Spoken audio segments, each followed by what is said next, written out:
Good day to you.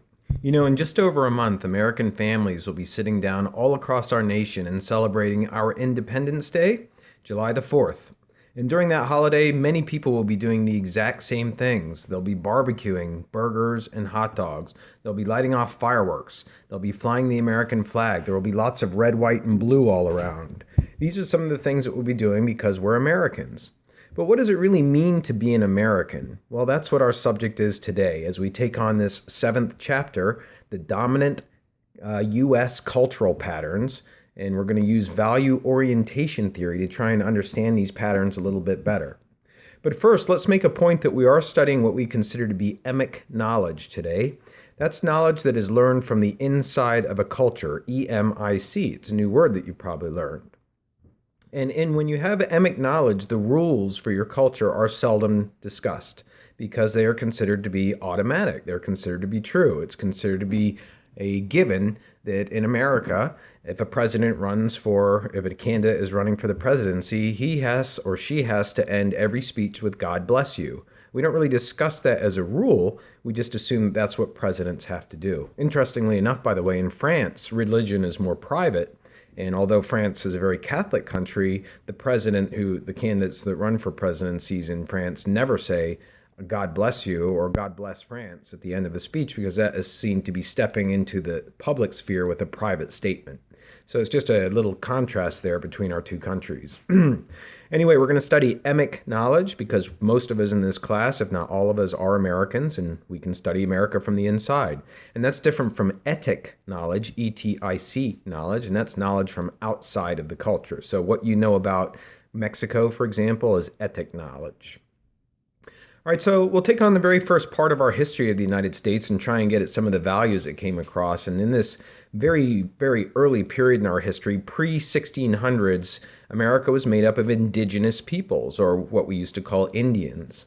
And the book, I don't know if I quite agree with Fred Yant in this, but he talks about the Iroquois Indians as being the predominant Native Americans that were existing during that time period. There are lots of other tribes or nations, if you want to refer to them that way. Here at East Stroudsburg University, we have several dormitories that are named after Native Americans, indigenous Americans, like Lenape and Shawnee, for example. But what was unique about the Iroquois was they actually had a constitution. Yeah, they had a rule of law for how decisions were to be made. And something else about the Iroquois is that they assimilated other groups. Now, if you don't know that word assimilate, it basically means that when they would have other groups of nations collapsed into theirs, that those nations would become part of the Iroquois family, the part of the Iroquois nation. And that is very similar to how the United States operates as well with immigration. Not completely, of course, but we do expect our immigrants to assimilate into the general greater American culture. Anyway, the 1600s were followed by the 1700s. Europeans, mostly British, some Dutch coming here. That's Manhattan is named after it's a Dutch name. But mostly Britain led the way of European immigration in the 1700s and beyond. And along with the Europeans that came here, again, mostly British, we get the values of scientific method. That is, that something can be studied and controlled and experimented with and then reasoned through.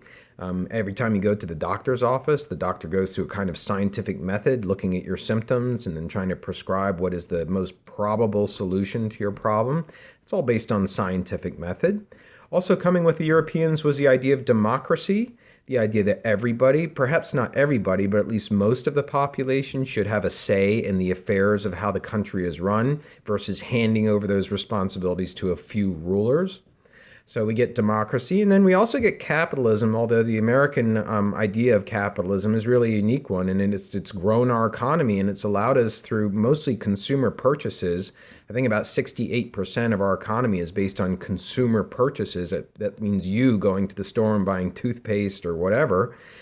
Because of that, our particular brand of capitalism, we have created an economy that is able to employ most people and keep people in a very high standard of living. Another ideal that came over with the Europeans was individual liberty. France gave us the Statue of Liberty. France also went through a period of liberty. That's individual liberty. That means freedom from government interference, freedom from control. The individual has a right to determine their own destiny. So that's what makes us American very largely, is we're a very individualistic country. We celebrate rugged individualism, being able to handle your own affairs and rise through life on your own. And finally, we have the idea of representative government. That is the idea that you elect somebody to represent you. We have senators, we have House of Representatives, our president is an elected representative, and they speak on behalf of us and make decisions, hopefully with our best interests in mind. These are ideals that came over with European Enlightenment. At the same time, though, in the United States, we also had a lot of regional differences. That means that we weren't coming together as a nation. Alex de Tocqueville is talked about in the book. He was a Frenchman that came to study America, Alex de Tocqueville, and he drove all around, didn't drive, he had to ride all around on horses, and he took notes, and he noticed that the United States is almost like 50 states searching for a country when he was here in the 1800s, and that still holds true today when you consider that some states, for example, have legalized marijuana, others have not. Some states have same-sex marriage, others do not. The states have a lot of rights here in the United States, and there are regional differences. We know that the Puritans came and settled New England. We know that the Royalists, people who supported having a royal family, moved down into the Chesapeake area and Virginia. We know also that the Quakers moved to Pennsylvania. We know that Scots-Irish moved to the Appalachia down in Tennessee. So we have pockets of regions in the United States that stand out as their own unique identities. Now let's move on to talking about the forces that developed a dominant culture that made our culture, the kind of culture that we have today, the dominant culture in our country and the kinds of things that we do. Some of the forces, the book talks about them in more detail, are the Erie Canal. The Erie Canal was a big one because it allowed shipping to go from the Great Lakes to Chicago.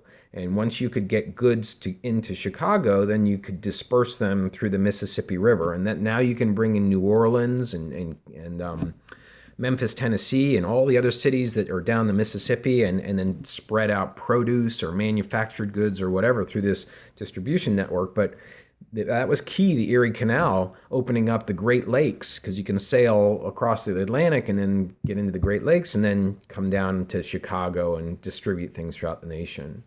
Another big force that helped to develop our dominant culture was the defeat of the South in our Civil War, a very tumultuous Civil War in which there were a lot of lives were lost, but it was the North that prevailed, and that helped to present America's dominant culture as not necessarily anti-Southern, but it certainly put a kind of Northern imprint on the way that we think and behave. Also, something that has contributed a lot, and we discuss this in other classes in our major, is radio and television. Radio and television started playing popular culture, started showing movies, started airing TV programs like Leave It to Beaver was very big in the 60s, and it showed how the American family should live. Another one was called Ozzie and Harriet. We still see these kinds of programs today with Mad Men or Third Rock from the Sun, or take your pick of whatever you're watching on TV now. TV and radio nationalized our culture and helped presented this culture as being the dominant culture. And then we have the automobile and the highway. And if you look around, it's hard to see a place without a street, a road, or a car, unless you're living in the countryside. And so the automobile and the highway, of which East Stroudsburg University is right next door to Route 80, you have the makings of an infrastructure that has presented the automobile in our culture as one of the most important things that you can have. Your identity is shaped by your automobile. Your freedom is created by the automobile. You work to service the costs of your automobile. The automobile is really at the center of a lot of our lives. Now, Alex de Tocqueville, just one more point on this, forces developing a dominant culture. He talked very much about American exceptionalism. What makes America different.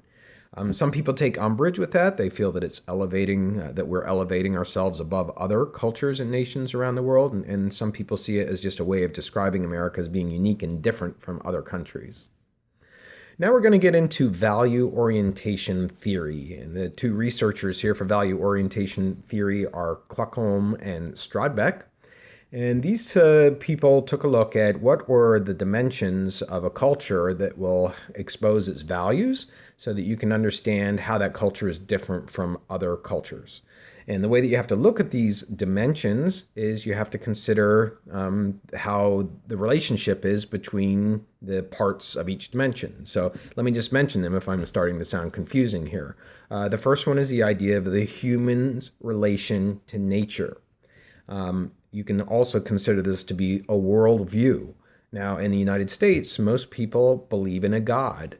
Most, but not all. I am one that does not believe in a God, but by far I'm in the minority. And most of the United States, about 68%, believe that there is a higher being, a deity. You can find this in almost every dimension of human culture in the United States. People saying "God bless you" to having churches at corners, and just lots of references to God. But along with this is our relationship to nature. And in the United States, we do feel that nature should be preserved and appreciated. We have great recycling programs. In general, there's a conversation going on all the time about sustainability. We're trying to make sure that we don't wreck our environment for the future. But at the same time, we do believe in our country that we can control nature. So we've created dams. We've created lakes, man-made lakes, human-made lakes, I should say. We've diverted rivers. We've taken out sides of mountains so that we can build tunnels. So that's part of our culture. If you would go to China, for example, you may not necessarily see certain parts of nature that are being taken down because they're seen to be sacred. The second dimension of value orientation theory is the activity orientation. The activity orientation, what do you spend your time doing as an American? Well, a lot of our time is spent with our jobs. We talk a lot about our jobs. We work a lot. So a lot of our lives revolve around our jobs. But then there is also this part of us that is a very efficient and practical people. We expect that things should work and that they should work well, and we don't need them to be fancy. I remember one time I was walking around France and I came across a building that was being refurbished, and it had cloth all around the outside, and they had painted on the windows on the cloth for where the window would be on the actual building on the inside of it. If you pulled the cloth away, the window would be right there, but they painted it on.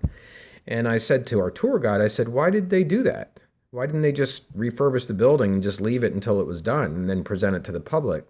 And she said to me, oh, because it's beautiful. And I thought that was very interesting to me because that's a value in France. And I'm not saying that that Americans aren't interested in beauty, but we would not want that kind of cost to be expended in the refurbishment of a building just to make it look nice while it was under construction. So we're a very practical people, and we're very efficient, and we believe in the idea of progress, the idea that we can make things better. That's why we get rid of our old iPhone and get the new iPhone as soon as it comes out. We believe that it's progress. It's advancing our ability to text others and to communicate with others. Science and technology plays a big part in our value here of our activity orientation. We believe that gadgets, and we have a lot of electronics in our lives, our laptops and tablets and computers, and we expect those things to solve a lot of our problems. We do our banking with them. We go on. We play games. We take classes. This class is taught completely by computer. So that's part of our culture, is our activity orientation being very pragmatic and efficient. Now let's move on to the third dimension, which is the time orientation. And this is the idea that time in the United States, at least that we perceive it, is money, right? Time is a commodity. We see it as something that needs to be used, otherwise we're going to lose out. And so we think about wasting time. We think about being on time. We're very aware of time. Most of our rooms have clocks in them. We always have the time on our cell phone at our disposal. And so we've got a view of time that doesn't necessarily view it as this thing that is just slow moving and it's circular and it's going to come around again. Time is a commodity in our culture. Next up as a dimension of value orientation theory is human nature. Are humans naturally evil and they need to be cured of their sins, as the Puritans believed? Or are human beings naturally good and they can be taken down the wrong path in life and end up doing some bad things if they hang around bad people and make bad decisions? In the United States, generally speaking, I think it's safe to say that most people do struggle with those terms, good and evil. And I'm not sure if a blanket statement can be made here as to what our human nature is. But the fact that we do divide people into good and evil, I think, is in and of itself saying something about our value system. When we talk about a lot of these foreign countries that we have difficulties with, for example, Iran, or we talk about take your pick in the Middle East, we often use the word evil. Moving on now to the fifth and final dimension of value orientation theory. That's our relational orientation. That's the relation of the individual to others. And we've already commented in this class how individualism plays a big role in our country. And one place to look for how that plays out is in the way that we get married. I was looking at Facebook this morning, and one of my former students got married, and I was just thinking to myself, that was his decision and his alone, I'm sure, along with his wife, as opposed to other countries where marriage is considered to be too important for the individuals involved to make the decision about who should be married. Places like India, where it's a family decision about getting married. And so we have a strong sense of individualism in this country. We believe that people have a right to promote themselves, to sell themselves, to make their own decisions, to make their own determination. And if it's best for them, that's really all that's important, and not necessarily whether it's best for a family, best for a society, best for a country, etc. We very much believe in individualism. And going along with that is the idea of self-motivation. We believe that people should be motivated. You find lots of different videos that are available and motivational speakers that are available to go around trying to get people to be motivated, to have the drive to make changes in their life to come from within. Also going along with this relational orientation value system that we have is the idea of competition. It plays a very big role in American life. We're constantly competing with each other. If there are three people and two people and they're all friends and two people decide to hang out together and not invite the other one, a lot of times it creates problems in the relationships. We see two other people gaining friendship as our loss. That's a competition. It's our competitive spirit. We want to win. And that means even sometimes in our human relations, arguments revolve around winning points rather than around understanding each other and necessarily agreeing with each other. It's about winning. Another aspect of this relational orientation is equality, which is kind of a myth in our country. I mean, we do believe in the ideal of equality, but let's face it, we had slavery for many years, and then after that, African Americans still didn't have the same rights as white people. It took a long time for females to be able to have the right to vote in this country, and there is still a huge gap in wages, although females are catching up, and some of the top CEOs in this country are females. Hewlett-Packard, IBM, for example, Archer Daniels, Midland, Yahoo. Those four companies all have female CEOs today, so we are seeing more equality. And when it comes to sexuality, we still have lots of states where if you are homosexual in that state, you don't have as many rights to marriage and to health benefits, etc., as other people, as heterosexuals. So equality is somewhat of a myth, but we continue to strive for it. And finally, we have the idea of conformity. Conformity is very strong in our country, to be like everybody else. I was going into Lowe's over the weekend, like the Home Depot-like store, Lowe's, and a lady was bringing out a gas grill. And I was just thinking what pressure there is to have a gas grill today. That so many people do not really feel that they have arrived as a middle-class family unless they have a gas grill outside. And I can tell you, my wife and I go back and forth all the time on this, because I have a pit in the yard, and then I have a grate that I put over it that I bought for camping, and that's how I do all my cooking out there. I cook everything on wood that has fallen on my property and then makes everything on there. And she wants a gas grill, and there's just this pressure for conformity. I'm using the gas grill example here, but the pressure to be like everybody else in the United States. For example, when was the last time you saw a male American senator, a senator with long hair? You won't find one, right? Unless they're a Native American, then it's okay. But you're not going to find a senator with long hair because it wouldn't be accepted. And so a lot of the senators have hair pieces, and they part it on the side. There's a certain level of conformity, a lot of pressure to be like everybody else. All right, so the book does end with some forces towards the development of regional cultures in this country. That section is not that long. I'm going to let you read that on your own. But for today, this is going to wrap up our subject on dominant U.S. cultural patterns. And I hope you have a great day.